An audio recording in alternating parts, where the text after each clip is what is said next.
Hola, muy buenos días. Bienvenidas y bienvenidos al Seminario Permanente Migraciones y Movilidades Contemporáneas. El ciclo de hoy es Dinámicas y Desafíos de la Migración en Tránsito por México. Hoy escucharemos la conferencia Transitar y Esperar en Tapachula, Chiapas, México, en tiempos de Trump, con el doctor Iván Francisco Porras Gómez del Colegio de la Frontera Sur. Bueno. Quisiera primero presentar al doctor Porras antes de darle la palabra. El doctor Iván Francisco Porras Gómez es antropólogo social y doctor en ciencias sociales y humanísticas por el Centro de Estudios Superiores de México y Centroamérica de la Universidad de Ciencias y Artes de Chiapas, en la línea de investigación Frontera, Política y Desarrollo. Realizó una estancia postdoctoral en el Centro de Investigaciones Multidisciplinarias sobre Chiapas y la Frontera Sur, CIMSUR, de la Coordinación de Humanidades de la UNAM. Fue investigador huésped en el CIESAS Sureste en 2017.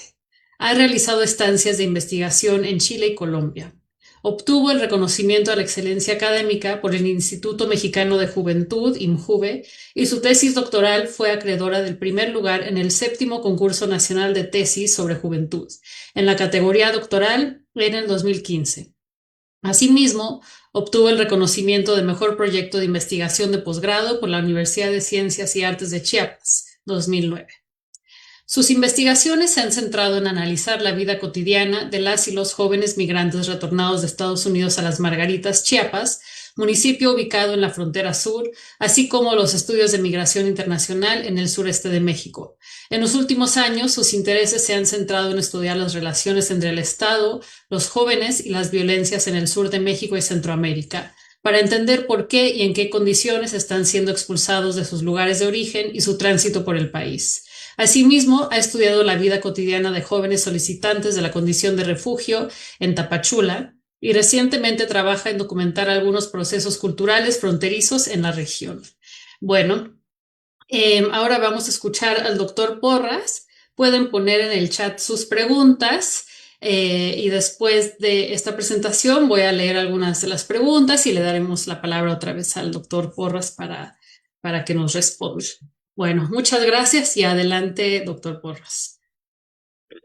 Muchísimas gracias, doctora María Cristina, y pues gracias por la invitación también a las colegas, a la doctora Ana Jardón y a la doctora Itzel Hernández, y bueno, agradecer también por este espacio, el seminario, ¿no? Que me parece que es muy importante, ¿no? Como para reconocernos también, ¿no? Los que estamos trabajando en los territorios, pero también, sobre todo, pues para conocer las dinámicas, ¿no? Que atraviesan no solo México, ¿no? Sino otros territorios también.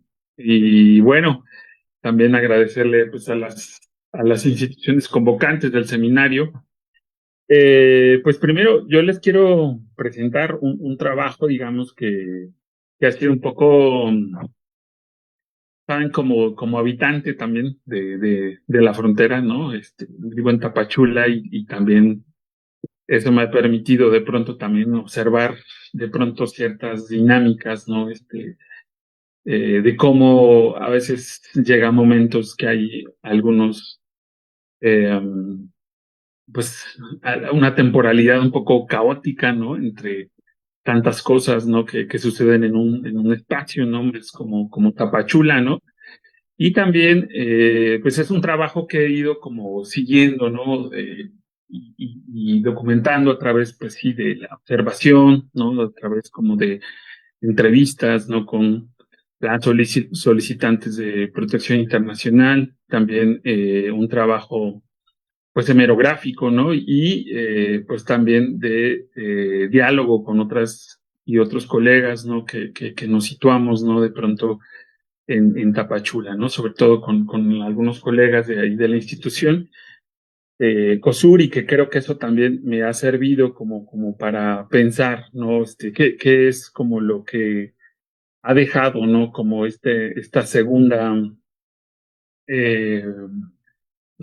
segunda espacio, pero también segundo mandato de Donald Trump. Entonces, yo preparé un poco, no me voy a meter como más a pensar sobre Tapachula. perdón, eh, sobre en términos históricos, ¿no? De Tapachula, sino quiero partir un poco desde antes de que llegara Trump y cómo empezaron, digamos, también algunas cosas a sembrar este territorio y pues más o menos como una temporalidad de el 2021, 2022, ¿no? De cómo ya venía siendo como muy transitado este territorio, pero digamos sin reconocer también que estas movilidades han sido históricas, pero que de pronto también han sido como un poco en un epicentro, digamos, como Tapachula, ¿no? Que de pronto se llega a saturar. Entonces yo preparé un poco como en esta idea de seguir un poco unas postales, unas imágenes, preparé como 4 postales, por así decirlo, ¿no? Sobre, en términos más históricos, tampoco quiero que se vea como una visión lineal, sino como una visión más de acontecimientos que se van entretejiendo, ¿no? Entre una estampa y otra, ¿no?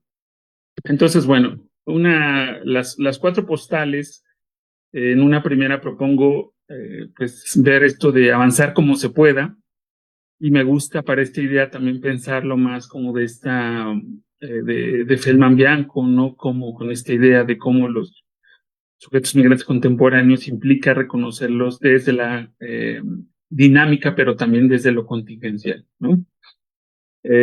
Una segunda postal es esta idea de fronterizar desde lo legal hasta el crimen organizado, en donde esa transformación no puede entenderse sin atender el fenómeno de la externalización fronteriza, mediante el cual Estados Unidos ha tenido sus mecanismos de control hacia el sur y particularmente en la frontera sur, ¿no? La función de contener los flujos antes de que alcance la frontera norteamericana también, ¿no? La tercera postal es como esta espera forzada, ¿no? De quedarse en territorios del sur de México, el dispositivo de frontera, ¿no? No se limita a controlar un paso, sino su eficacia radica en producir realidades, no clasificar personas, ¿no? El migrante económico, el solicitante de refugio, el sujeto de deportación, definir temporalidades, la espera, la urgencia, la detención administrativa y la configuración de espacios, ¿no? En esta idea como de Mesadra y Nelson. Y una cuarta, digamos que también, pues es esta idea también de cómo desfronterizar las esperanzas y los sueños en una ciudad como Tapachula, ¿no? En una ciudad de frontera, ¿no? El caso concreto, ¿no? De a lo mejor algunos sujetos migrantes que digamos, se reconocen y se sitúan en el espacio público, en esta idea muy de Arjun Appadurai, ¿no? No, más me gusta esta idea de pensar la reconfiguración de nuevos paisajes desde las estéticas, pero también pues desde la articulación también con algunos otros colectivos y organizaciones, ¿no? Como también desde ahí, ¿no? Se puede dar, digamos, otro tipo de resonancias también a estos ecos de Trump, ¿no? Entonces, quiero empezar con la primera postal, avanzar como se pueda antes de la llegada de Trump. Algo que fue cambiando, digamos, o que creo que los principales cambios, ¿no? Que fueron ocurriendo en el corredor Centroamérica-Tapachula, en el espacio más de Centroamérica-Tapachula, pues primero, digamos, algunos jóvenes centroamericanos y de otras latitudes nos referían cómo las narrativas del desplazamiento fueron cambiando. No pasamos de ver cómo la violencia de las pandillas, como la Mara Salvatrucha o el Barrio 18, ¿no? Se fue desplazando un argumento más hacia una violencia de Estado, ¿no? En el caso de los solicitantes de refugio de El Salvador, de Nicaragua y de otras nacionalidades, ¿no? Estaba presente, ¿no? Esta violencia de Estado, ¿no?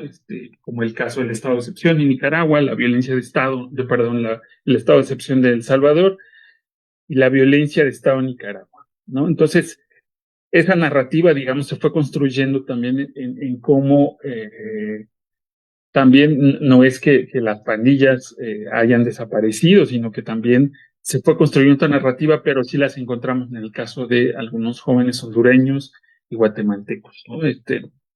Entonces también el cambio climático, ¿no? Como la nueva generación de jóvenes, por ejemplo, en Centroamérica, ¿no? Está este llamado corredor seco, ¿no? La experiencia de sequía de población africana, pero también los efectos del extractivismo, ¿no? Con algunas personas en Honduras y en otros lugares, ¿no? Y luego cómo fueron también apareciendo de las caravanas, tuvimos un momento a ver cómo se efectuó una práctica que ya se empezó a hacer con la población venezolana entre la frontera entre Venezuela y Colombia, que se llamaron los caminantes, ¿no? Que esta forma de transitar también se llegó a observar en el espacio de Centroamérica, Tapachula, hasta Arriaga, ¿no? Incluso algunos más hasta el istmo, ¿no? De Tehuantepec, ¿no? Que si en algún momento observamos, digamos, estos caminantes como esta forma, ¿no? De transitar, ¿no? Y bueno, también se comienza a ver más como estas extorsiones de cuerpos policíacos y del crimen organizado desde Centroamérica hasta Tapachula, ¿no? Digamos, comienza a haber un punto más álgido de estas extorsiones. Es un poco ahí algunas imágenes, ¿no? De cómo también todo esto del avance, digamos, era antes, digamos, una forma que fue más, digamos, o que observamos que era como, como uno de las implicaciones, digamos, por así decirlo, fue también llegar antes que tomara posesión Donald Trump, ¿no? Digamos que también eso influyó mucho, ¿no? Y también influyó en toda la estructura, digamos, del migrante, ¿no? La oferta de servicios, ¿no? Por ejemplo, se observa una mayor articulación de los llamados guías, coyotes y demás grupos que controlan rutas, pasos y caminos de extravío por vía terrestre y marítima, ¿no? La vía marítima no es algo que ya veremos más adelante, es una de las consecuencias que ha habido, ¿no? Con el tema de las desapariciones, pero de la que también no sabemos mucho, ¿no? De esa ruta marítima. Y pues digamos, todas estas travesías también, incluso como en una forma de unos eufemismos, ¿no? Que se fueron nombrando, ¿no? Como estas travesías, este, otros le ponían, ¿no? Eh, como más utilizar estos eufemismos como más hacia la atracción, digamos, de más gente, no más personas que tomaran el servicio. Bueno, también están las travesías y los traslados, que son redes organizadas desde Centroamérica o México con conexiones transnacionales que van desde Asia, Europa del Este y otras. Esto también eh, digamos, fue muy particular poder observarlo, ¿no? Sobre todo en 2013, 2023, 2024, ¿no? Y cómo se ofrecían como por diferentes rutas, ¿no? Eh, no solo población africana, sino personas de Europa del Este que por un momento las vimos, ¿no? Más en una especie de migración más segura, ¿no? Algunos les llamaron la migración VIP porque también los observaban desde el tapón del Darién, desde otros espacios también, donde era población que pagaba mucho recurso, ¿no? Para poder transitar, por así decirlo, de una manera más segura, ¿no? De estas conexiones, ¿no? Entonces, estas travesías y traslados, digamos, también fueron muy demandadas y fue también algo que cambió, ¿no? Porque esas redes se articulaban, ¿no? Desde redes más transnacionales, ¿no? Con personas más desde Europa, ¿no? O estos coyotes o guías llamados desde Europa hasta Tapachula.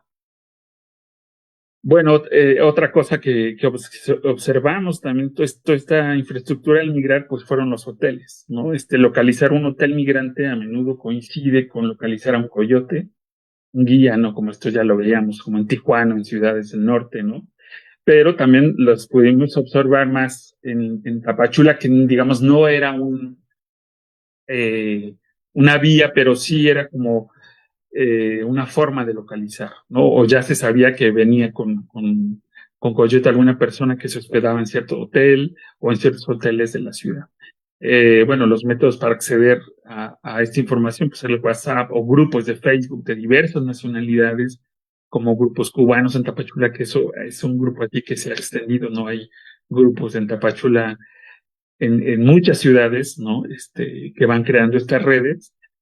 Y también, o estaban, o turismo cubano, turismo cubano en Nicaragua, que actúan como rampas de acceso a aspectos de coyotaje hoteleros de la operación. El término viajeros cubanos, como decía, no ha proliferado desde 2021 y sirve como un eufemismo parcial, ocultando y estableciendo límites legales para la actividad del coyotaje. Lo que eso también nos parecía que teníamos era muy visible, ¿no? En la ciudad, ¿no? Esto de los hoteles, pues no era el caso de Tapachula, ¿no? Sino eran en Managua, en Nicaragua, en Esquipulas, ¿no? Eran como en una especie de nodos, digamos, a lo largo de eh, pues de este espacio, ¿no? Para albergar a estas personas, pues más de origen asiático, cubanos, de Europa del Este, ¿no? Y porque tenían un alto costo también, ¿no? Nos tocó observar en Esquipulas, Guatemala, ¿no? De pronto ver algunos hoteles, ¿no? Con, pues casi como guardias personales, ¿no? Cuidando a estas personas, ¿no? Armados, ¿no? Entonces, era como una imagen más visible de cómo había un grupo de personas, digamos, más, o una nacionalidad que podía pagar y podía acceder más a estos servicios, ¿no? Bueno, aquí tenemos un poco esta idea de los hoteles migrantes, ¿no? Que comenzaron a aparecer en mucho eh, de estos espacios. Y bueno, aquí en una de las entrevistas que le hicimos a un trabajador, ¿no? De un hotel en Tapachula nos decía, ¿no? Nos decía esto, ¿no? Como que hacerse del que no, decía, hacemos de los que no miramos, ¿no? Hay varios chinos, pero también gente de Georgia, bielorrusos, casi no hablan español, pero ellos usan mucho sus celulares para comunicarse con el traductor de internet, casi su comida lo compran en el Oxxo y fuman mucho. Por ellos pero ellos están por poco tiempo, 15 días o hasta un mes. No más de ese tiempo, los mueven rápido y se ve que traen mucha lana. Bueno, esto nos decía un poco una persona que trabaja en un hotel y bueno, era muy visible en la ciudad, ¿no? De pronto se conectaba, ¿no? También con esta ampliación, ¿no? También de que la gente tuviera esa premura de llegar también, ¿no? Que luego se va a conectar como esto, ¿no? Con estos rumores que ya había sobre la cancelación del CP1 y cómo eso hizo también que mucha gente comenzara, ¿no? A moverse como se pudiera también de las ciudades antes de la llegada de Trump. Bueno, y la segunda postal que quisiera también mostrar es, bueno, ya la llegada de Trump, pero cómo se comienza esta desde fronterizar desde lo legal hasta el crimen organizado. Eh, Fronterizar desde el Estado también hay una idea de cómo desde las caravanas, desde estos campamentos, ¿no? Como esta decisión de subarrentar o trabajar en las periferias urbanas, esas acciones también pues provocan o surgen como nuevas estrategias también políticas por parte del Estado para marginar, economizar y reinvisibilizar otra vez a estas poblaciones, ¿no? Muchas de estas personas, digamos, eh, quedaban, ¿no? Más bien a la deriva, ¿no? En estos espacios, en los campamentos, ¿no? En las periferias, ¿no? También, eso fuimos observando mucho en la ciudad. Y desde luego también que está como toda esta idea de las burocracias, ¿no? Como mecanismo de contención, ¿no? Que esto pues no es nuevo, o sea, lo hemos observado, ¿no? Por mucho tiempo como la idea de la frontera externalizada, pues se apuesta más al desgaste y desesperación de las y los solicitantes de la condición de refugio, ¿no? También, digamos, en 2024 está la creación de espacios, ¿no? Llamados integrales para personas de movilidad y solicitantes de protección internacional, como el Centro Multiservicios que hay en Tapachula, que alberga la Comar, la ACNUR y otras instituciones, ¿no? Donde estos trámites migratorios, donde, bueno, iban a poder tener acceso a trámites migratorios, asistencia social y la llamada integración. Esto también ya venía, se dio en una temporalidad y bueno, ha causado, digamos, una mayor burocracia, una mayor espera también, ¿no? En estos espacios, sobre todo en Tapachula, como es un mecanismo también de contención, ¿no? La creación también de estas instituciones, ¿no?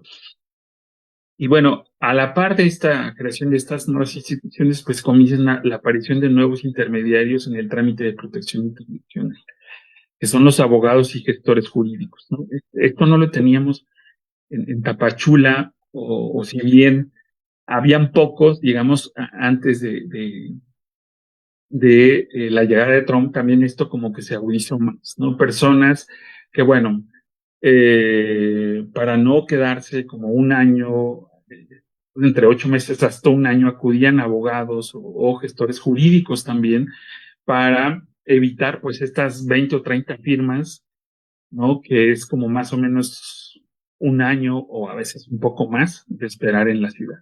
Y bueno, encontramos esta oferta de consorcios jurídicos, ¿no? Como se hacían llamar como el despacho de atención migratoria, ¿no? O hacían, digamos, mucho de este trabajo, ¿no? Que como decían, no había, no, estos intermediarios no habían o no tenían visibilidad en la ciudad y poco a poco fueron adquiriendo mucha visibilidad. Y también, por supuesto, el hacer, digamos, este trámite por estas vías, de alguna manera, había posibilidad de hacer menos tiempo para, digamos, regularizar su situación, ¿no? Entonces, también tuvimos algunos más, pues como algunas eh, intentos, digamos, también de el gobierno del Estado, ¿no? Como por empezar a ver algunas estrategias de cómo a estas personas tuvieran acceso a salud, educación. Bueno, una de las iniciativas fue estas de la cartilla de salud para personas en contextos de movilidad, que fue algo del gobierno del Estado, y que bueno, pues si bien no les daban la cartilla, eso no hacía que también tuvieran como todas y todos el derecho a la salud, ¿no? En la movilidad, ¿no? Muchas, pues nos decían eso, ¿no? O sea, no hay que esperar, pues, como todo mundo tiene que esperar para una revisión en el sector público, o sea, no nos atienden, es decir, es también como un poco esta simulación o también del querer mostrar esa ayuda humanitaria también de parte de los gobiernos estatales también, ¿no? Bueno, lo otro, pues que comenzó, digamos, o que se fue dando es los deportados en la ciudad, ¿no? Como bien saben, en Tapachula se habilitó el Centro de Atención Temporal, CAT, ¿no? Dentro del programa México Te Abraza, con capacidad para recibir a 600 personas, y se ocupó el espacio del, digamos, el estacionamiento del Estadio Olímpico de Tapachula, ¿no? Eh, bueno, entre marzo de 2025 y junio de 2026, pues se dice que se recibieron alrededor de 41,000 ciudadanos mexicanos repatriados en Tapachula, ¿no? Y bueno, el centro de atención pues se utiliza poco, casi nadie pernocta por más de 3 días. Solo esperan el apoyo económico para irse a sus lugares de origen en el centro, occidente y norte del país. Pero bueno, según también algunos deportados mexicanos, pues en la actualidad cada vez es más complicado obtener ese apoyo económico, ¿no? Hay más trabas burocráticas también. Y bueno, también hay que decirlo, pues, que estas imágenes de los aviones llegando con deportados a Tapachula es como, bueno, se bajan y están tomando el bus para salir, ¿no?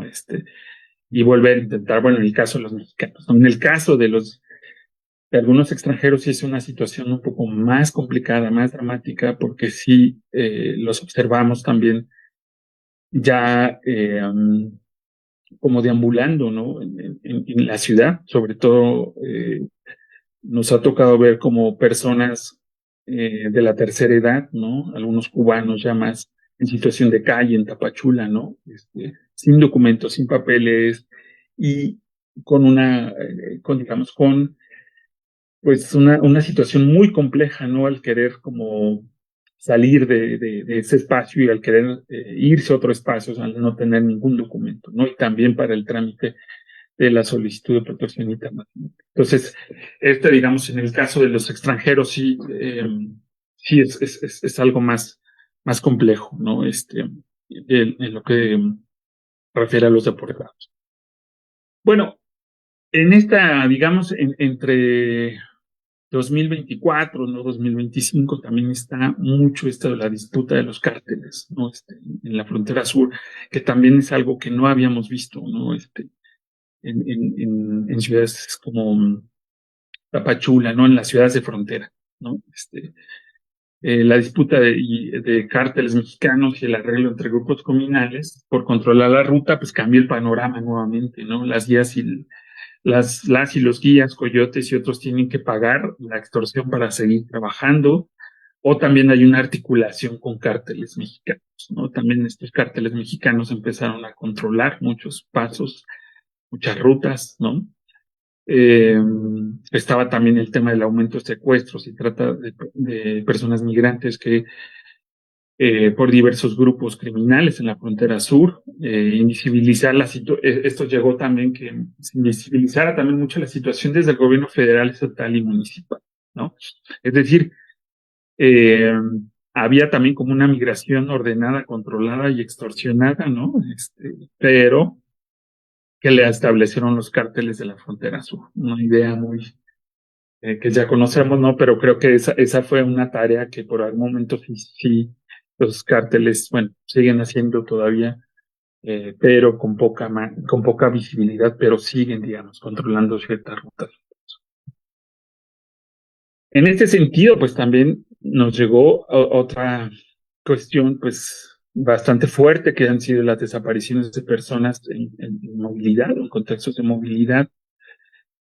Eh, Bueno, revisando algunos datos, ¿no? Entre 2019 y 2023, la Comisión Estatal de Búsqueda de Personas de Chiapas registró 311 personas desaparecidas en Tapachula, ¿no? Dentro de ellos, pues, mexicanos y en su mayoría también centroamericanos, ¿no? Pero bueno, también hay pocos datos también, ¿no? Pero sí podemos ver como pues oficios, ¿no? Estos los carteles también más como de búsqueda, estos oficios de búsqueda, ¿no? Que se van pagando de pronto. En Tapachula apareció, se- comenzamos a ver muchas personas, ¿no? También y muchos eh, de estas fichas de búsqueda, ¿no? De personas, ¿no? En la ciudad, ¿no? Un 2024, una reportera del País señaló que 84 personas, en su mayoría cubanas, habían desaparecido en San José el Guayate, en Mazatán. Que bueno, que de ahí también, digamos, era un punto, es un punto complejo, pero también es un punto, digamos, también donde, digamos que en esa desesperación de llegar antes de que se cancelara el CP1, también coincide mucho esto de cómo las personas desaparecieron por vía marítima, ¿no? Hay datos de organizaciones también que refieren pues que son más de 84 personas, ¿no? Hay muchas personas, digamos, que todavía no, ni siquiera se ha iniciado como una ficha de búsqueda o por el asunto también a veces lo complejo de que sus familiares puedan viajar hasta la ciudad, ¿no? Entonces, las desapariciones fue algo también que comenzamos, digamos, a observarlas más cotidianamente, lamentablemente, y que también, pues es un tema muy complejo, ¿no? En la ciudad también, porque, pues hemos visto, ¿no? O conocimos algunas familiares, ¿no? Que en esa desesperación también, pues llegaron, pero pues tampoco se pueden quedar por tanto tiempo por el tema también de cómo sostenerse, ¿no? En esta ciudad, ¿no? Bueno, Esta espera forzada también, y bueno, le pongo el cambio de rutas, llegó también a repensar pues esta idea de quedarse en territorios del sur de México, ¿no? Y de otros espacios, ¿no? Bueno, la espera forzada pues es ver más allá de una simple línea en el mapa. La frontera sur y Tapachula han sido y son un epicentro, ¿no? Un nodo y un dispositivo complejo que articula leyes, instituciones y discursos, ¿no? Y prácticas para gestionar y fundamentalmente para producir la espera forzada de las personas, ¿no? Pero también, pues se puede ver que a partir de eso, pues comenzó a articularse una serie de acciones y esperanzas y resistencias también, que fueron poco a poco apareciendo, digamos, ante pues esta espera, ¿no? En la ciudad, ¿no? En el sur de México, pues este dispositivo se ha ido consolidando y perfeccionando en las últimas décadas y teniendo Tapachula como uno de sus nodos principales, ¿no? Un espacio donde la gestión de la movilidad se vuelve particularmente densa y contradictoria. O sea, yo creo que eso también nos refleja mucho también, pues esta ciudad también que demanda, eh, pues que si bien ha sido una ciudad que se ha construido también históricamente por población migrante, hay temporalidades donde la saturación también llega a causarse como conflictos también, ¿no? Y donde también pues las caravanas y también el contratar un coyote pues sigue siendo como estos puntos, ¿no? Como más de, por así decirlo, de desahogar, por utilizar esta expresión en la ciudad, ¿no? Vemos también cómo la espera forzada, esta idea de que más allá de la histórica ciudad de tránsito, Tapachula encarna la contradicción central de los regímenes de movilidad contemporáneos, ¿no? Ser al mismo tiempo un espacio de llegada y un espacio de confinamiento, un nodo articulador de flujos y por momentos un embudo que los contiene por temporadas, ¿no? Esto digamos que también, pues hay varios autores, ¿no? Con colegas que hemos podido eh, dialogar, ¿no? También, y cómo estos nodos de pronto también van mostrando pues tensiones también, no solo entre la misma población migrante, sino con los locales. Esta espera forzada también ha hecho a veces que, digamos, el espacio también se ha rebasado, ¿no? En ciertos sentidos, en las demandas a veces de eh, vivienda, ¿no? De espacios, ¿no? Para laborales, ¿no? Y que también hay, pues haya como mucho esta idea del embudo, ¿no? Que se va formando en la ciudad. Bueno, y a raíz de eso, pues también comienza, digamos, mm, todo un discurso de esa ciudad fronteriza. Un discurso, digamos, que también viene desde la racialización del cuerpo migrante, ¿no? Esta racialización también que pasa, ¿no? Por el cuerpo de las mujeres, ¿no? De los hombres también, a violencia imaginarios entre un sector de la población, un sector empresarial y un sector político, ¿no? Tenemos mucho esta idea de cómo hay imaginarios, digamos, en que ciertos sectores dicen, bueno, ya hay un desplazamiento de los ciudadanos mexicanos frente al extranjero, ¿no? O eh, una forma ya en que la ciudad, digamos, se pone más caótica.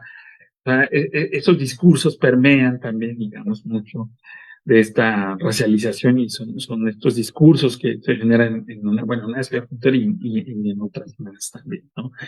Y por supuesto también estas corporalidades del miedo, ¿no? La cultura de la violencia, la significación de los bárbaros, ¿no? Desde algunos medios locales hasta el discurso de algunos empresarios locales, ¿no? En los últimos meses hemos visto también como mucho en esta prensa más amarillista, ¿no? En la ciudad, ¿no? Como la captura de ciertos líderes de la Mara Salvatrucho del barrio 18, que salieron de, digamos, del estado de excepción de El Salvador y que llegaron a Tapachula, pero con una visión no más como de en qué se está convirtiendo la ciudad, ¿no? Digamos, esta también es una idea muy eh, referida, ¿no? Como a estos cuerpos, ¿no? Que se articulan como el violento, las violentos, ¿no? Que llegan a la ciudad, ¿no? Y bueno, aunado a esto, pues está la justificación del llamado Estado policial y sus discursos más secundarios, ¿no? Hemos observado también cómo la policía, a veces municipal, ¿no? Ejercen sus funciones, digamos, más allá de como de comenzar a pedir, ¿no? Identificación, de hacer revisiones en el espacio público, pero también, ¿no? Comenzamos a ver algunos empleados, ¿no? Como más en términos del control territorial, ¿no? Del control del espacio público en mercados, en el parque, ¿no? Entonces, más está con una visión de referirlos o de sacarlos más del centro de la ciudad o ordenar a estas personas también, ¿no? Y bueno, otro aspecto, ¿no? Que fue muy discutido mucho, digamos, a nivel local es que el narcotráfico en la frontera llegó porque el negocio de la migración trae al narco. O sea, es algo así que se había, que por mucho tiempo, ¿no? También las personas han pensado, ¿no? Pero bueno, Tapachula y, bueno, no Tapachula, ¿no? Sino Puerto Madero y otros espacios siguen siendo como puntos, ¿no? De flujo, ¿no? También, y bueno, de todo el tema de trasiego de drogas, ¿no? Entonces hay ciertos puntos en nivel como de la región que siguen siendo importantes también en ese sentido, ¿no? Bueno, y del cambio de rutas, creo que también ha sido muy significativo estas últimas caravanas, ¿no? Sobre todo, como desde hace 2 años, esta imagen del norte del país, de querer llegar al norte o querer cruzar Estados Unidos, cambió también un poco, ¿no? Ahora muchas de las caravanas, pues pedían, ¿no? Muchos perdón, de los que componen las caravanas, muchas de esas personas, pues pedían moverse, ¿no? A ciudades del centro y occidente del país, ¿no?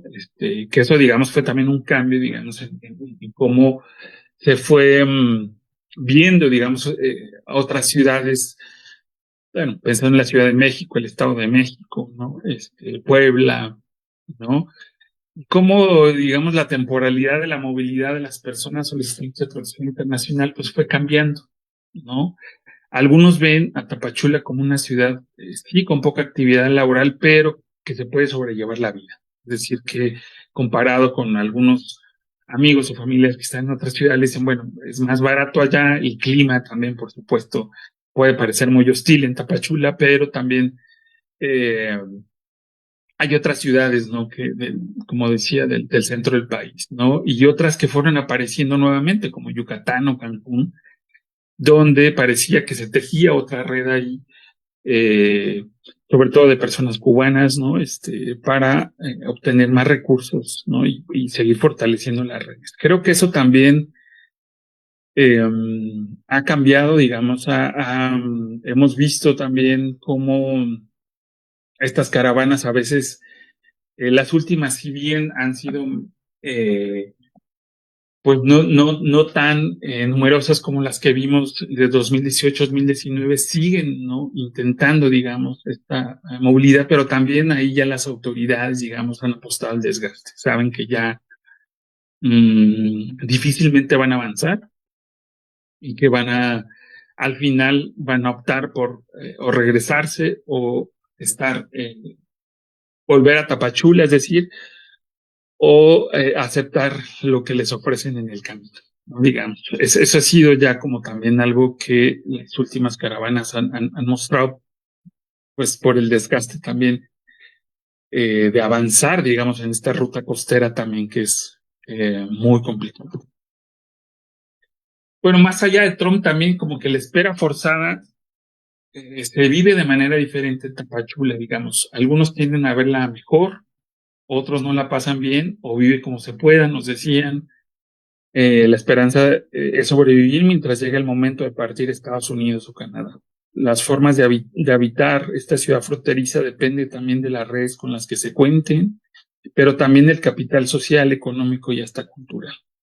La nacionalidad influye en la forma de vivir el sueño mexicano, pues se considera que será momentáneo y pasajero, al menos eso nos descubrieron algunos jóvenes solicitantes de la condición de refugio, que les toca vivir la llamada era de Trump 2.0. Entonces creo que eso también es algo que se observa en un espacio como Tapachula, como también esta idea también nuevamente como del buen migrante, ¿no? Y pasa por el tema también del cuerpo, ¿no? El migrante,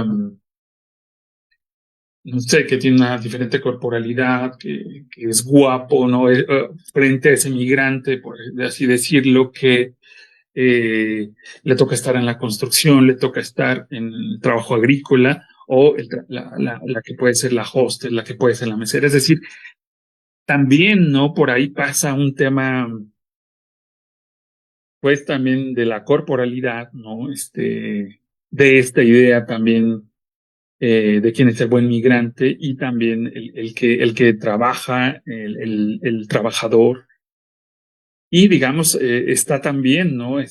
Pues esta, digamos, toda esta idea también de la división del trabajo por género, ¿no? También, ¿no? Que es algo también que hemos visto, ¿no? Creo que eso también ha sido un factor importante en la ciudad, porque también al ofrecerse poca, digamos, o al tener poca demanda, ¿no? Hay personas, digamos, que encuentran empleos temporales o que empiezan a echar a andar una empresa, pero digamos es muy de una temporalidad corta a veces también porque no pueden también, no se pueden sostener también en este espacio también donde tiene eh, pocas empresas, digamos así, que puedan ofertar, ¿no? un trabajo más digno a estas personas, ¿no? Y muchos de ellos son contratados pues, en otras condiciones, ¿no? Digamos, se les paga menos, ¿no? A veces en el trabajo de la construcción se gana menos, o a veces está como que esta idea también de la corporalidad de quienes aguantan más para el trabajo fuerte, ¿no? Y quienes están, digamos, para esos trabajos, ¿no? Que sí la ciudad exige esa mano de obra. Bueno, y pues esta idea pues que yo veo también, ¿no? Que a la par también de ver también con mucho cómo la llegada de Trump, pues ha sido caótico y ha sido compleja en muchos puntos, no solo en la ciudad de Tapachula, sino en muchas otras ciudades, ¿no? O sea, también creo que a nivel geopolítico también, pues poder ver, ¿no? A lo mejor como sí, desde esta idea de la autonomía de las migraciones, ¿no? Como más, o también de visibilizar como esas esperanzas también, eh, cómo se ha ido tejiendo también, cómo se fue habitando, ¿no? Estos pequeños espacios que están construyendo, ¿no? Y los solicitantes de protección internacional y otros migrantes en tránsito, ¿no? Otras personas, ¿no? La primera es la cotidianidad de sobrevivir en Tapachula, ¿no? Para las comunidades locales, pues implica la transformación de vida, de la vida social y la economía urbana. Tapachula ya no es solo ciudad del café, como dicen algunos colegas, y del comercio fronterizo. Es también la ciudad de cuarterías, de las gestorías informales, de los mercados saturados de vendedores ambulantes y de las tensiones crecientes por el acceso a servicios básicos, ¿no? Estos colegas, digamos, que han trabajado desde esa parte más de lo público, ¿no? Observan también, pues, lo que vivimos también en este ciudad, ¿no? De pronto también esta, esta, esto local, o bueno, digamos, estas implicaciones que tiene, o las tensiones que puede haber entre las personas locales, con los que van llegando, con los que ya estaban desde hace algunos años y con los que van de paso también.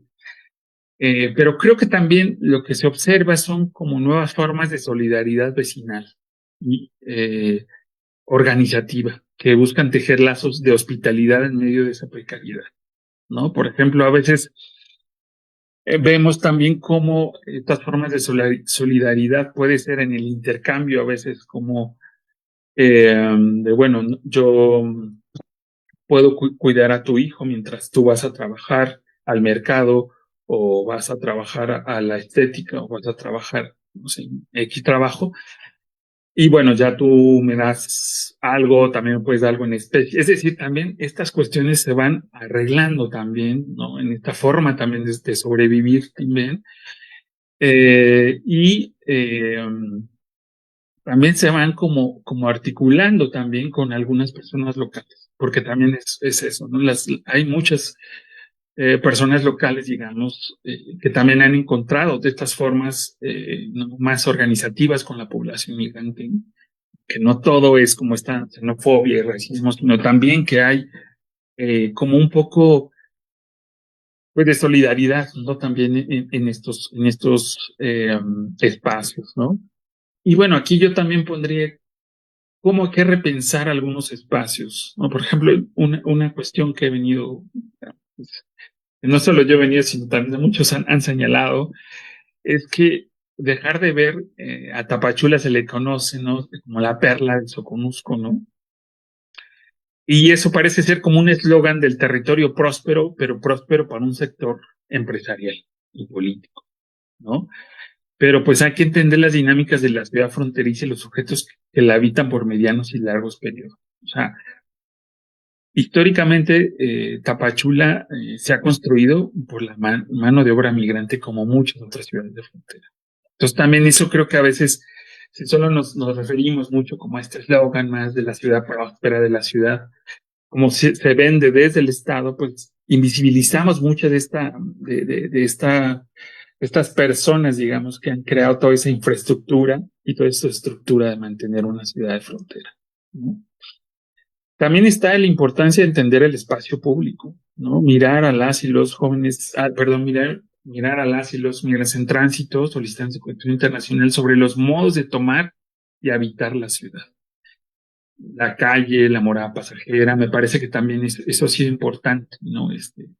Lo que podemos observar ahora es también cómo el autoempleo, digamos, ha sido también una cuestión de estrategia, de ver cómo ellos también van negociando espacios, cómo la población va de alguna manera también eh, la población, digamos, que se queda a un mediano plazo, también empieza, ¿no? A gestionar esta idea del espacio público también. Y eso me parece que es vital también para entender también cómo se produce también y se construye esta idea de solidaridad, pero también de mirar esos pequeños espacios. Es decir, mirar cómo se reacomodan los pequeños espacios que pueden hacer comunidad.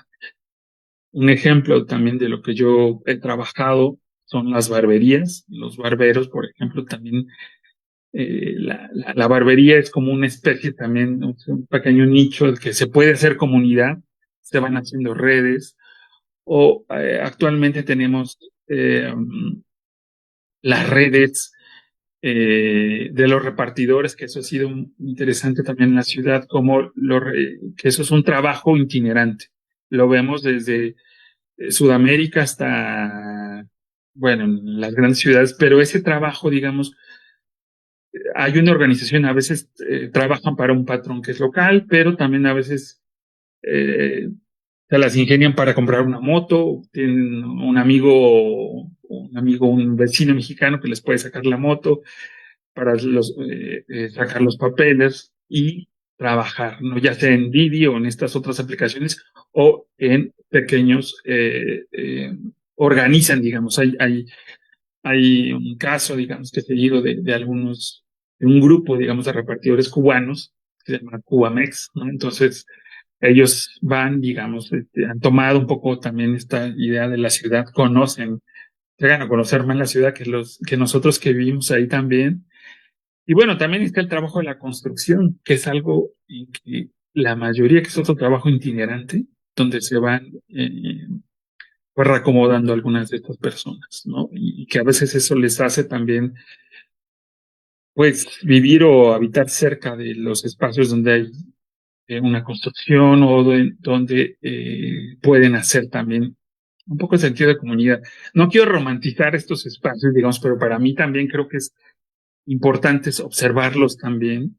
Claro, hay sus disputas y todo, pero bueno, eso no significa que no también pueda eh, pensarse como esta idea más de la comunidad o también como el sentido de la acción también de estas poblaciones.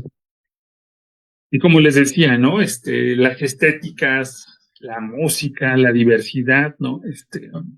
El paisaje sonoro, las estéticas, la diversidad de nacionalidades ha cambiado la ciudad del café, del comercio. Bueno, se vuelve nuevamente la tierra de las mezclas que alguna vez refirió el escritor y dramaturgo tapachulteco Carlos Olmos. Carlos Olmos tenía en un libro que escribe sobre la perla de Taconusco, decía, bueno, cómo en palabras de él decía cómo el mestizaje y la exotización de las nacionalidades que llegaron en algún momento, que ahí veían a los chinos, los japoneses y los africanos, hicieron una ciudad diversa, ¿no? Y ahora, digamos, más allá de lo que pensaba Olmos de su mestizaje, y eso lo que se puede ver también es que en la ciudad vemos otras estéticas, otra música, ¿no? Podemos observar también cómo el paisaje sonoro ya no solo es la marimba, ¿no? Que es muy común en Tapachula, sino que es eh, la bachata, eh, la música haitiana, bueno, no recuerdo algunas, pero que es muy, digamos, común escuchar como los que venden agua con una bocina y caminando y estar vendiendo aguas y estar con su música, ¿no? O los cubanos, ¿no? Con el reggaetón y sobre todo, ¿no? Entonces ahí dejo un par de imágenes, ¿no? Una es el año pasado se hizo, bueno, dice la primera gran fiesta en Tapachula, ¿no? El lugar donde se mezclan todas las razas al compás de la música buena, ¿no? Esta fue como una fiesta que estaban organizando unas personas cubanas justo en el 1 de noviembre, a propósito del Día de Muertos. Ellos metieron ahí como esta idea, ¿no? De meter la fiesta cubana. Eh, Llegó también un grupo bacán, que era como más música haitiana, eh, y fue que al parecer lo hicieron entre algunos empresarios locales y otros haitianos, ¿no? Pero pues ahí, como había mucha población haitiana en ese momento, también fue un éxito, ¿no? El concierto. Y bueno, como ya le decía, lo que yo he trabajado de las barberías, como también los cortes en la ciudad, la estética en la ciudad también ha cambiado, ¿no? A veces muchos de estos barberos llegan a poner con sus estilos y sus cortes eh, una nueva moda también entre la población local y extranjera también, y bueno, que eso hace parte también de estas mezclas, o bueno, más bien de estas estéticas y música, ¿no? Que hacen la diversidad de la ciudad. Doctor Porras, cuenta con 10 minutos para terminar. Muchas gracias, doctora María Cristina. Ya voy a terminar. Bueno, también otra cosa que no quiero dejar fuera es que dentro de las esperanzas y sueños, pues el papel de la sociedad civil, algunas organizaciones locales y pues algunas organizaciones internacionales siguen mostrando, ¿no? Que ante la ausencia e insuficiencia del Estado son las organizaciones sociales, los albergues, las iglesias y las redes de solidaridad las que sostienen la vida de miles de personas. O sea, esto, digamos que sigue siendo importante el papel. Y también las comunidades de migrantes se siguen fortaleciendo sus redes. Si bien no se puede hablar de manera homogénea, observamos redes fuertes como personas cubanas, haitianas. Y esta idea que les decía, pareciera que los ecos de Trump llegaron, pero también encontraron resonancias que no solo están como recibiendo estos ecos, sino que también se construyen otras resonancias desde estos colectivos y también desde las comunidades que se generan, ¿no? También aparecen otros colectivos que comienzan a exigir al Estado que tenga más acción, que tenga una acción más contundente con las y los desaparecidos, ¿no? El año pasado, bueno, perdón, este año, había siempre llegado colectivo de madres buscadoras centroamericanas. Y ahora tuvimos el colectivo de madres buscadoras cubanas, que llegaron también esa exigencia también como de ayuda también a poder encontrar o saber algo de sus desaparecidos también, ¿no? Y aunado a eso, pues hay colectivos regionales también, pues que han apoyado, digamos, mucho de estas, pues de estos temas tan delicados, pero que también están encontrando algunos espacios de solidaridad, ¿no? Bueno, ya con esto quiero cerrar. Me, cierro con esta idea de Italo Calvino, que me parece también que nos hace repensar cómo la ciudad es un conjunto de muchas cosas. Memorias, deseos, signos de lenguaje, son lugares de trueque, como explican todos los libros de historia, los libros de historia de la economía. Pero estos troques no lo son, no son solo mercancías, también son troques de palabras, de deseos, de recuerdos. Y bueno, también esto que pienso, ¿no? Que armar y dar sentido al rompecabezas geográfico y político de un municipio fronterizo y de su gente, pues no es fácil, nunca ha sido fácil, ¿no? También en esta ciudad la idea de materialización de la frontera sur coexiste junto a sus tantos y diversos significados imaginarios sobre la movilidad. Y nada parece conducir a decir la última palabra. Bueno, muchas gracias y les agradezco su tiempo, espero no haberles agobiado y bueno, hasta ahí le dejo. Muchas gracias, doctor Porras, por esta perspectiva y esta documentación, pues tan importante, ¿no? Me quedo mucho con estas cuatro postales y la idea, pues sí, de estas ciudades como Trueque, o sea, también las redes de solidaridad que nos explica son, pues también una especie de trueque, ¿no? Em, bueno, eh, si gustan ir poniendo preguntas en el chat. Yo ahora las leo y también quisiera recordarles de registrar su asistencia. Se acaba de compartir un enlace aquí en el chat em, para la constancia, ¿no? Se necesita poner eso. Bueno, pues voy a leer preguntas. No sé si quieres que lea dos o tres o una por una, doctor Porras, pero... Si quieres, articulamos así tres y para irlas contestando. Nada más voy a ir por mi libreta. Ah, Un sí, sí. segundito. Ujú.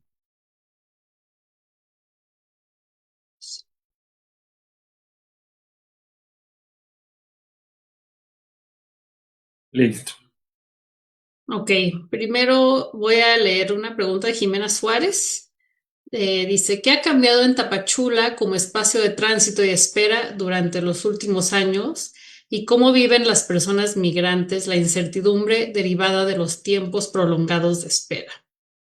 Bueno, esas son dos preguntas en realidad. Entonces, bueno, leo una más de Isaías Hernández. ¿Qué margen de acción tiene México frente a los cambios en la política migratoria de Estados Unidos? Ok. Adelante, doctor. Bueno, eh, a ver, sobre la primera, ¿no? Bueno, ¿qué ha cambiado? Pues, digamos, yo creo que también hay una idea que luego, pues, han referido algunos colegas como esta históricamente la ciudad de tránsito, ¿no? La puerta del sur, como muchos conocían, pues ya ha sido y ha cambiado en una ciudad a cielo abierto, ¿no? Es decir, hay como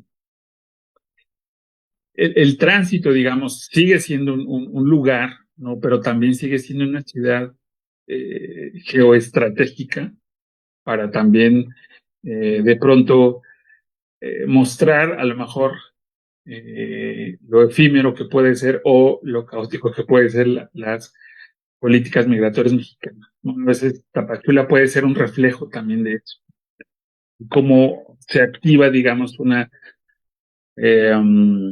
apuesta por una política de contención, pero también por una política, ¿no? De cómo poder ayudar a estas personas desde este sentido más humanista, ¿no? Yo creo que estas ideas también han sido como muy complejas, ¿no? En entenderlas, ¿no? En el sentido de cómo la política mexicana, digamos, se hace el reflejo en esta ciudad y cómo también el tránsito creo que también en los últimos años, digamos, observamos más pausado. Eso no significa que el tránsito ya no esté. O sea, hay una idea también como de un tránsito más pausado, más instalarse en una ciudad, digamos, más allá de Tapachula, que pueda ofrecer un poco más de calidad de vida, puede ser, ¿no? Para algunas personas.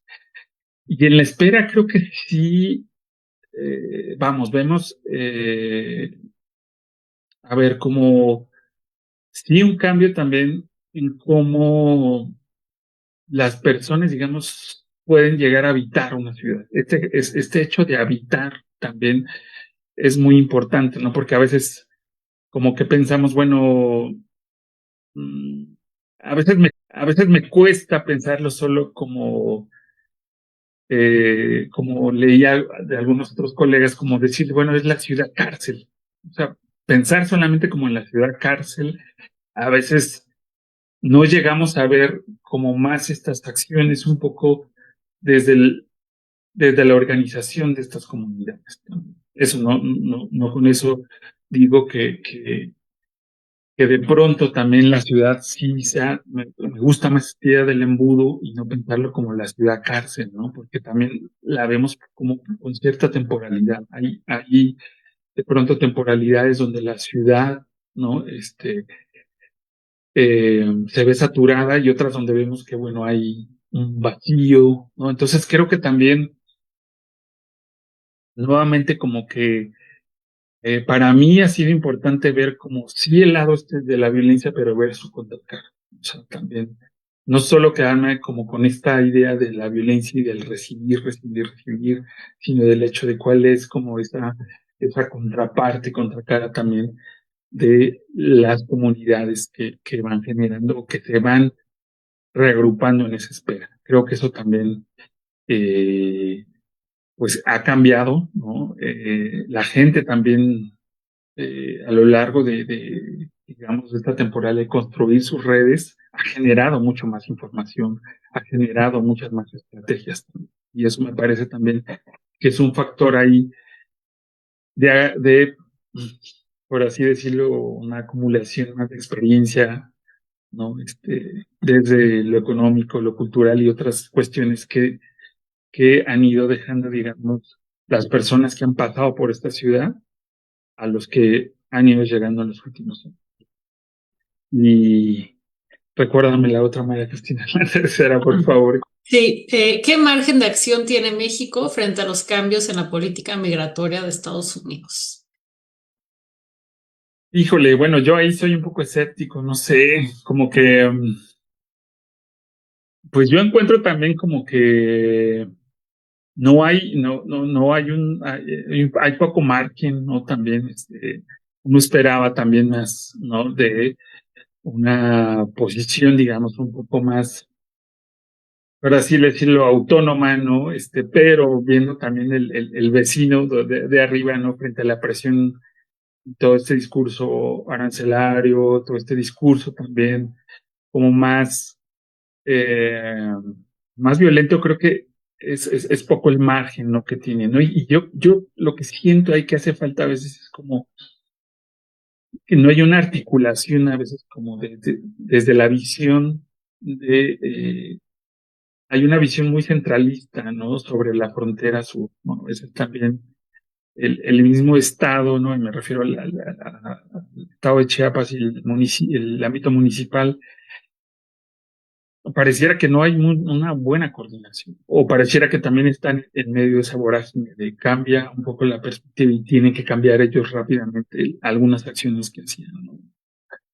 Hay acciones como, por ejemplo, en algún momento el empleo temporal que estaba eh, o que se hizo desde la Secretaría de Bienestar Social, tenía unos matices que estaba funcionando, ¿no? Había también como una de que podría, ¿no? Tener buenas experiencias. El asunto también es cómo la continuidad de eso, de estos programas, es un poco complejo, ¿no? Por lo mismo que creo que la presión también desde las políticas de Estados Unidos ha sido y sigue siendo, digamos, una manera muy difícil de poder hablar de un margen. Yo creo que más bien yo diría que hay algunas experiencias que han servido y que se puede ver en el espacio, ¿no? En las fronteras o en otras ciudades ahora, pero son eso, son pequeñas experiencias que a lo mejor desde ahí ver eso, no sé, sin querer decir el margen a nivel de las políticas migratorias. Gracias, doctor Porras. Bueno, para continuar, voy a leer una pregunta que tenía yo porque me parece que se conecta con esta última, ¿no? Sobre esta idea de la externalización de las fronteras de Estados Unidos y cómo colabora o no México con Estados Unidos en la contención, ¿no? de personas migrantes, me preguntaba si se ha observado la práctica de las autoridades de abordar a migrantes a camiones desde la frontera norte hasta la frontera sur para hacer más lento o disuadir su paso hacia Estados Unidos. Esto lo pregunto porque he leído un par de reportajes, pero a la vez, pues esos mismos reportajes decían que el gobierno mexicano no está reconociendo mucho esta práctica propia, entonces me preguntaba si usted lo había visto. Y una pregunta más, ahora de Suri Juárez. ¿Cuáles han sido los principales retos metodológicos para estudiar estos procesos en el terreno? Bueno, y siguiendo esta pregunta, ¿qué aspectos consideran que aún están poco investigados respecto a la frontera sur mexicana? Gracias. Y adelante. Ok. Eh, y yo creo que un poco ahí refiriendo a tu pregunta, Cristina, pues, a ver, mm, a ver, yo siento que sí, el tema también como de disuadir o de hacer más lento, sí pasa. O sea, yo hablaba de esto de las caravanas, ¿no? Me parece que las caravanas ya son un ejemplo de cómo por un lado, digamos, sí, se organizan, se salen de ese pequeño espacio, pero el gobierno dice, bueno, vamos a esperarlos a que lleguen hasta Pijijiapan, que es un municipio ahí costero, o hasta otro lugar, ¿no? Y ahí ya sabemos que ya llegan cansados y pueden aceptar algunos ciertas condiciones y otros van a querer regresar porque ya hay un agotamiento físico, mental, lo que sea. Entonces yo creo que ahí también esa es como una forma también de que ya han encontrado como mucho estas estrategias, ¿no? Ahora, también los han obligado, por otra parte, se han obligado pues a tomar mucho de estos, los que pueden y los que tienen, digamos, esa capacidad, digamos, de contratar estos coyotes. Ahora, por ejemplo, la ruta marítima es algo de lo que nos hablan mucho, pero que ahí conectaría un poco con lo que nos ha investigado, pero pues es muy complejo también, porque la ruta marítima implica también mover, digamos, a personas a lo mejor que van también con cierto, no sé, en las mismas lanchas va el trasiego de drogas, no lo sé. O sea, también eso es un poco complejo de cómo se entiende. Y bueno, para también en esta forma de hacer el tránsito más lento, fíjate también que yo pienso en cómo algunas personas ahorita, eh, yo he conocido, entrevistado a algunas que llevan más de un año y que digamos, se hacen más como esta idea de mejor esperar en una ciudad, ¿no? Que tiene que puede tener poco empleo, pero que puedes gastar menos en comparación con Ciudad de México, Puebla o el Estado de México, ¿no? Es decir, también a veces es una decisión de esta población también, a veces como ese tránsito más lento, ¿no? A veces, ¿no? Desde esta población, ¿no? Obviamente también no es para todos, pero sí, bueno, ni se diga en el caso de las mujeres, ¿no? Es mucho más lento, ¿no?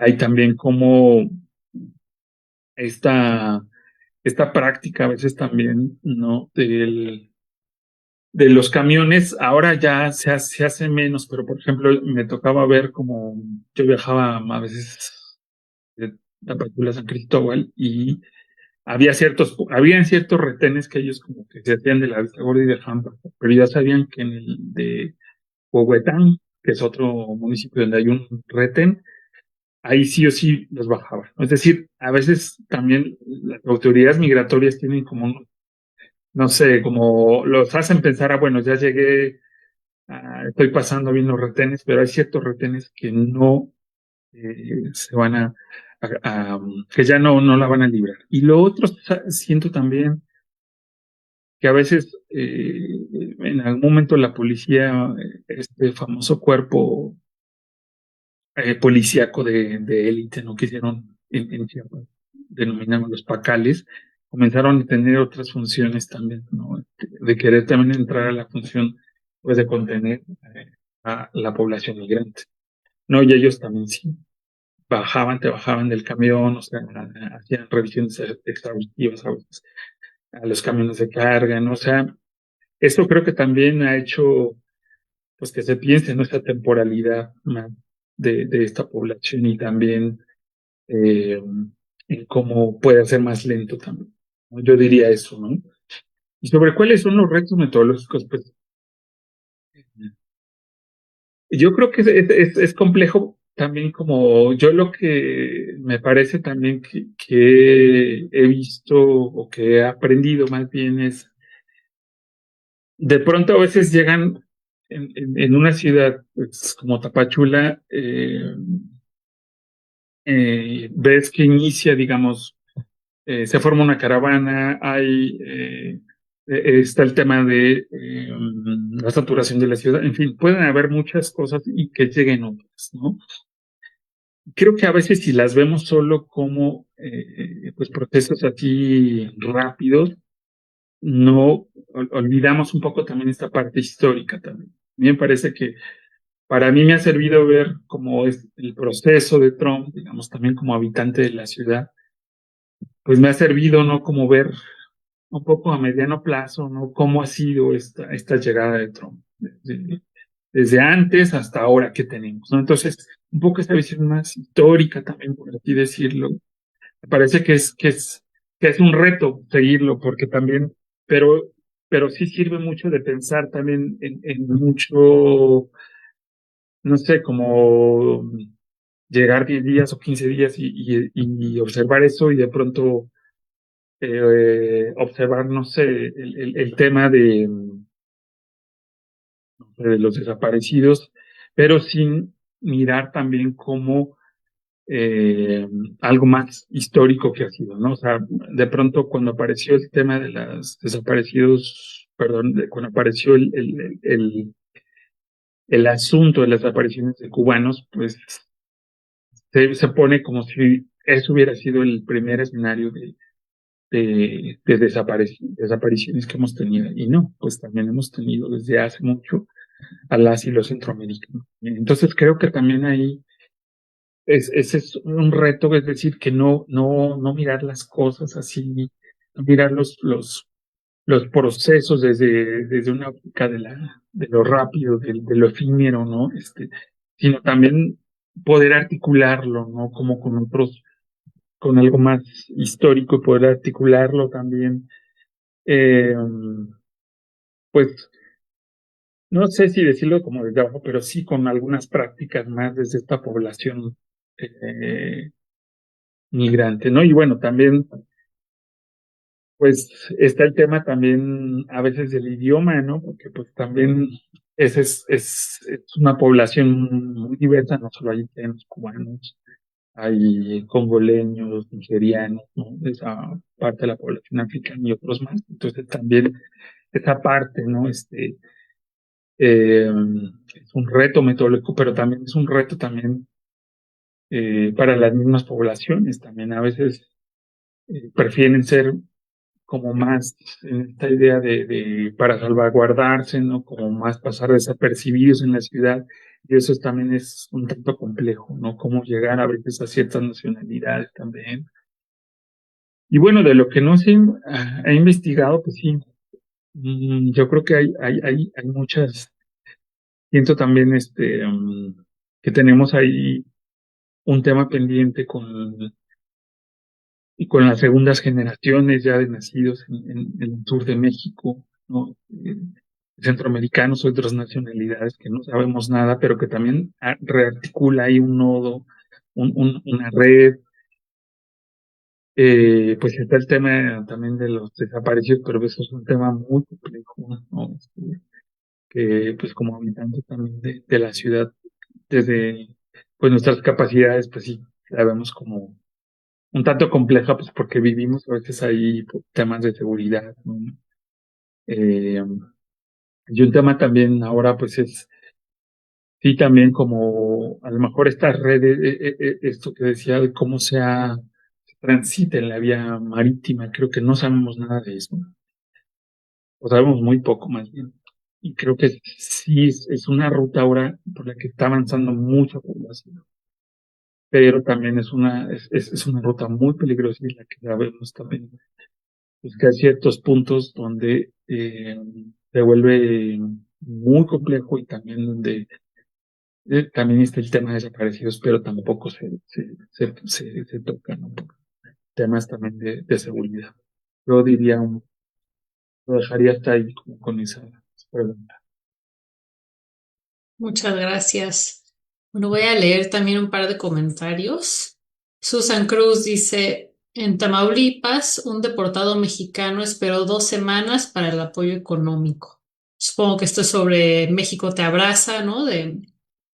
Pues sí, que nos comentaba el doctor que en Tapachula a veces se quedan 3 noches, ¿no? En lo que esperan el apoyo. Bueno, otro comentario de Eloísa López. Felicidades, excelente ponencia. Gracias por darnos esta oportunidad de estar aquí.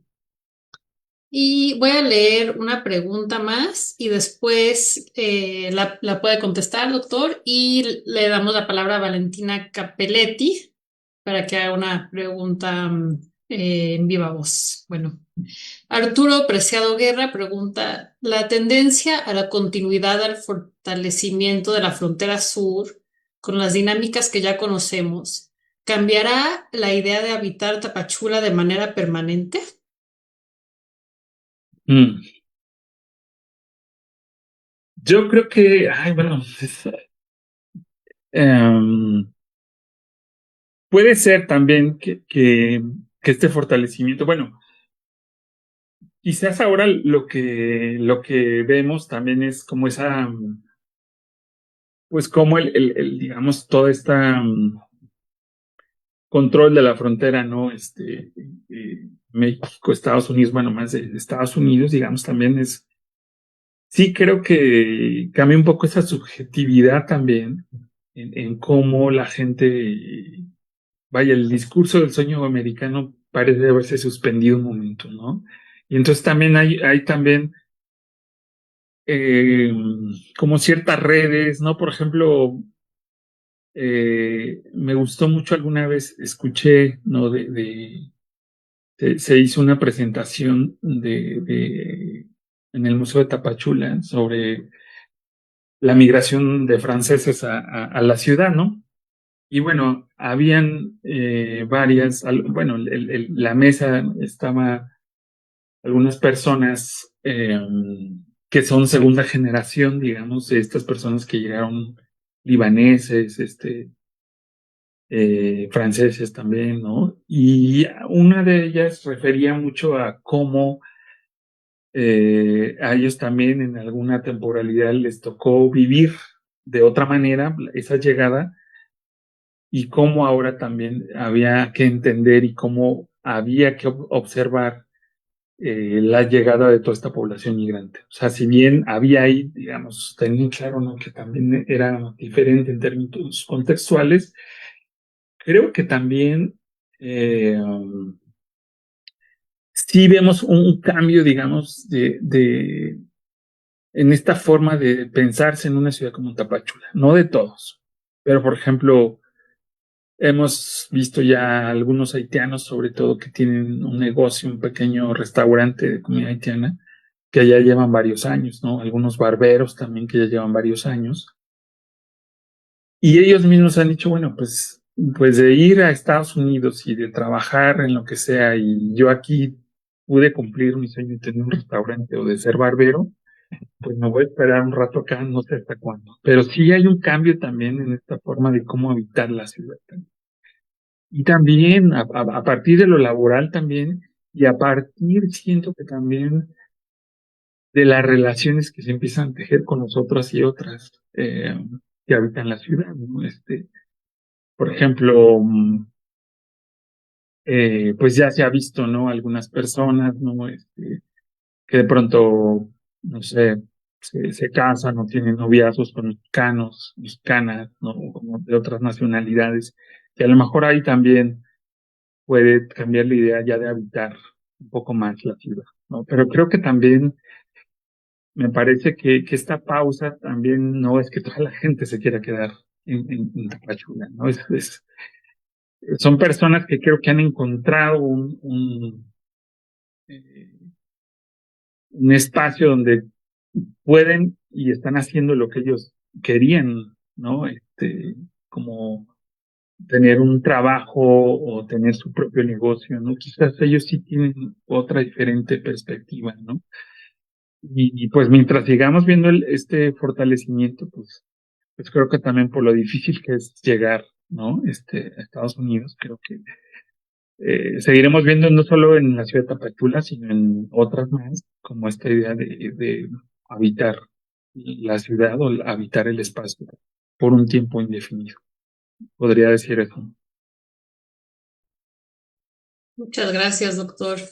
Bueno, le doy la palabra a Valentina Capelletti, si puede abrir el micrófono. Sí, hola, hola a todos. Igual había escrito mi pregunta en el chat, pero bueno, aprovecho para saludar a Ana, Itzel, Iván, desde hace mucho que no conversamos. Levantaste muchas líneas en tu temática, en tu presentación, me surgieron muchas preguntas. Mira, la primera, quería saber un poco, porque te acuerdas que conversamos en el Trump.1 nosotros sobre todo este panorama, toda la infraestructura humanitaria que estaba presente en Tapachula en aquel entonces, ¿no? Y quería saber, ya que era una de las ciudades mexicanas con más de densidad institucional, ¿no? También, ¿qué cambio ha habido con Trump.2? Si esta nueva política de inmigración estadounidense han llevado han traído transformaciones también en cómo está organizado todo la infraestructura humanitaria en Tapachula. Y quería saber también, o sea, ¿cuándo se acaba la espera bajo Trump.2 en Tapachula? Tanto para las personas que deciden solicitar refugio en México, que imagino ahí cuando se le resuelva el trámite, pero no sé si hay también otra persona que están en Tapachula en la espera, pero que no han solicitado refugio en México. Entonces, no sé si se puede entender un poco mejor qué factores define el momento en que, ok, la espera se acaba, sigo mi viaje, ¿no? Y en último, o sea, me llamó la atención este tema de cómo haya aumentado la presencia de los carteles, ¿no? En Tapachula. Y quería saber si hay una relación directa con este nuevo panorama, esa política de inmigración de Trump.2 con esta presencia más importante, ¿no? De las organizaciones de narcotraficantes en México, pues en Tapachula. Y muchísimas gracias a todas por organizar y a ti por tu presentación. Muchas gracias, Valentina. Qué gusto escucharte y verte. Sí, mira, pues es una buena pregunta esto de qué cambios han sufrido la infraestructura humanitaria ahora en términos de Trump 2.0. Híjole, yo creo que sí vemos cambios, ¿no? De cuando a lo mejor eh, quizás uno de ellos pues sí ha sido como más esta hostilidad, ¿no? También hacia, primero yo sí siento que el recorte, digamos, de estos organismos internacionales y bueno, desde los años, algo que vino como a modificar mucho también la ayuda humanitaria, ¿no? Muchas organizaciones a veces en Tapachula, algunas se movieron, otras cerraron y otras están funcionando con un personal muy reducido, digamos, a veces no, pues conversando con algunos, pues sí, es menos personal en campo, más haciendo cosas administrativas, es decir, no hay, eso es como un primer cambio, digamos, que la reducción de esa ayuda más internacional, pues sí se ve reflejado, ¿no? En términos de los recursos humanos con los que cuentan las mismas organizaciones, ¿no? Lo otro también es que yo creo que a nivel nacional, pues digamos, también todo este cambio que desde Andrés Manuel ya se veía como de las donaciones y a todas estas organizaciones, pues él como ahí como decían algunos eh, colegas ahí, pues les pusieron como machete a todas y les recortaron a todas. O sea, si bien habían algunas que sí tenían como muchos recursos o que de pronto, no sé, para ellos era pues que recibían mucho más, ¿no? De lo que se pensaba, pero pues eso hizo que los pocos programas que habían para poder gestionar algo de recurso a nivel nacional, pues se fue agotando. Casi no reciben mucha ayuda del gobierno federal. Y bueno, creo que también eso los llevó también a hacer como ya acuerdos con ciertas empresas, algunos, ¿no? Con algunas empresas más como Soriana, algunas empresas más, digamos, más nacionales, ¿no? O sea, yo creo que ahí también desde el del financiamiento, ¿no? Y ahora, desde la capacidad también, pues sí, muchos de ellos tuvieron yo conozco más el caso de Hospitalidad y Solidaridad, ¿no? Con lo que hemos colaborado y bueno, también tuvieron que reajustarse el presupuesto, ¿no? No hay muchos compañeros que estaban ahí, pues dejaron de elaborar, ¿no? Pues porque ya no había más presupuesto, ¿no? Entonces yo creo que eso también cambió mucho, y por supuesto también que ahora también vemos, pues que como se ha activado un poco más de solidaridad, pero un poco diría más con algunas personas locales a nivel de Tapachula. Eso sí también es otro cambio. O sea, no es, porque también en Tapachula hay que decirlo, tampoco es que la sociedad, o sea, los empresarios sean así muy altruistas y también apoyen pues pues estas organizaciones y a los albergues. Yo creo que eso también es otra cosa ahí que si bien no son pocos a nivel local, pero sí se ve como un poquito más de participación, ¿no?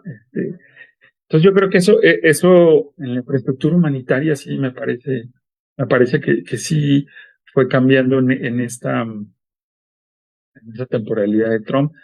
Y siento que también otro aspecto también fue como que de las mismas personas, ¿no sabes? Como que a veces que iban al albergue, pero ya después pensaban, bueno, si me voy a quedar más tiempo, pues y aquí me puedo quedar por 2 o 3 meses, tengo que buscar un trabajo, una alternativa. Entonces también las mismas personas solitas como que empezaron a movilizarse fuera también de los albergues. Bueno, al principio sí los usaban, pero ya después tenían que buscar estrategias más para reacomodarse en algún lugar en la ciudad por el tiempo que les iba a llevar la solicitud, ¿no?